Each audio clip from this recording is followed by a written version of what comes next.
যেভাবে কানে যেন আওয়াজ হয়, এখানে দাঁড়িয়ে না থেকে বসে পড়ে বসেন তারপর বসেন। আসসালামু আলাইকুম ওয়া রাহমাতুল্লাহ। আলহামদুলিল্লাহি রাব্বিল মাশরিকাইন ওয়া রাব্বিল মাগরিবাইন الذي خلق كل شيء زوجين وأوجب علينا الإحسان بالوالدين ونشهد أن لا إله إلا الله وحده لا شريك له وأشهد أن محمدا عبده ورسوله سيد الكونين صلى الله عليه وعلى آله وصحبه وأتباعه أجمعين. قال النبي صلى الله عليه وسلم خذوا العطاء ما دام عطاء فإذا صار رشوة في الدين ولستم بتعرفه يمنعكم الفقر والحاجة ألا إن عرف الإسلام دائرة فدوروا عن كتاب حيث دار ألا إن الكتاب والسلطان لا يفترقان فلا تفارقوا الكتاب إلى آخر الحديث. رواه ابن ماجه. إن الله وملائكته يصلون على النبي يا أيها الذين آمنوا صلوا عليه وسلموا تسليما. اللهم صل على سيدنا مولانا محمد وعلى آل سيدنا مولانا.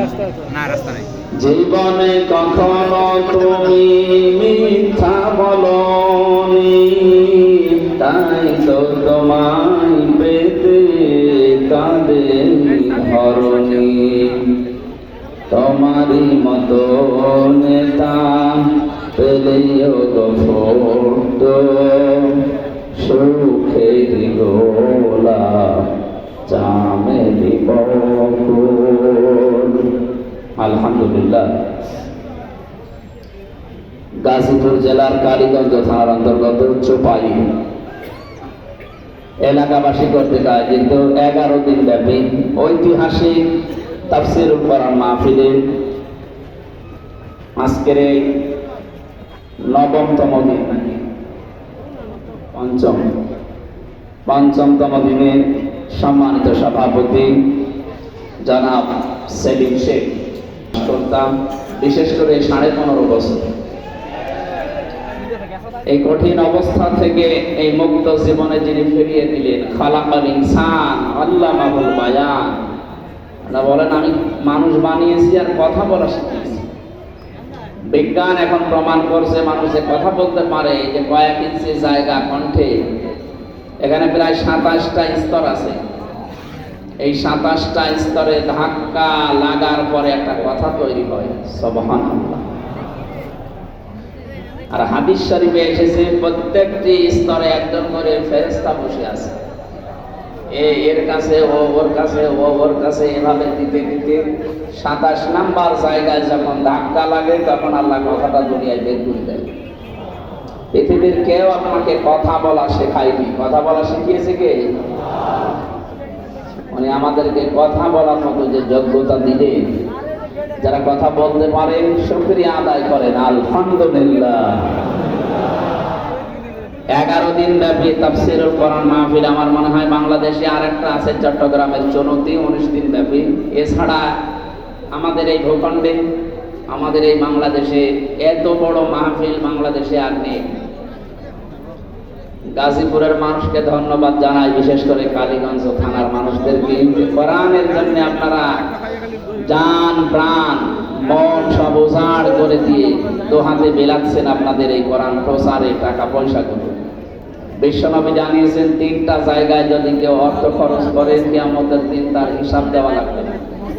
1 নম্বরে কেউ পরিবারস্থ লোক যারা মা বাবা স্ত্রী সন্তান এদের জন্য যদি কেউ ব্যয় করে তাহলে ওই টাকার হিসাব আল্লাহ নেবেন। 2 নম্বরে দুনিয়াতে জিহাদের ময়দানে যারা কাজ করে এদের জন্য যদি কেউ টাকা পয়সা খরচ করে অর্থ খরচ করে ওই অর্থের হিসাব দেওয়া লাগবে না। 3 নম্বরে যে মানুষগুলো পৃথিবীতে কোরআনে কারিমের প্রচারে কাজ করে আজকে আলোচনা 11 দিন ব্যাপী যা হবে এগুলো কোরআনের প্রচারের জন্য। কথা বলে ঠিক কিনা? এর জন্য স্যার 5টা টাকাও খরচ হয়েছে কিয়ামতে ওই টাকা আল্লাহ হিসাবের বাইরে রাখবে, বলবো এটা হিসাব দেওয়া হবে তাই বলে আবার চুরি করে দেওয়া যাবে।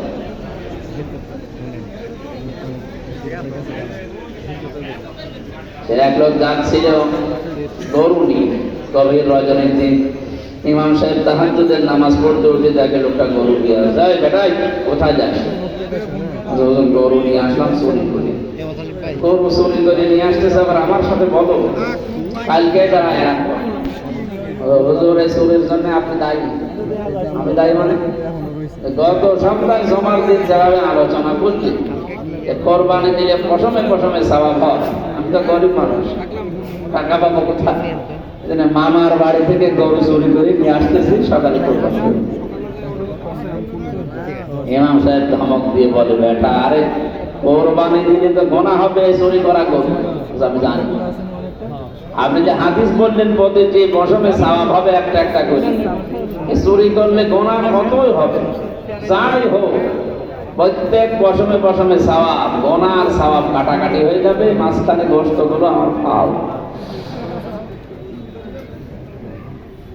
যাদের নির্ভেজাল অর্থ এই পৃথিবীতে সবচাইতে উত্তম বন্ধু আল্লাহর জন্য তারা তলাব কাসবিল হালালি ফারিদাতুন বাদাল ফারিদা, নির্ধারিত ফরজ আদায় করার পরে যারা হালাল রুজি উপার্জনের জন্য কষ্ট করে চেষ্টা করে এইটাও আরেকটা ফরজ। এটা কি দুঃখজনক হলেও সত্য, বাংলাদেশটা যে পর্যায়ে আছে কিছু অসাধু ব্যবসায়ী সিন্ডিকেট করে বিভিন্ন জিনিসের দাম মাঝে মাঝে বাড়িয়ে দেয়।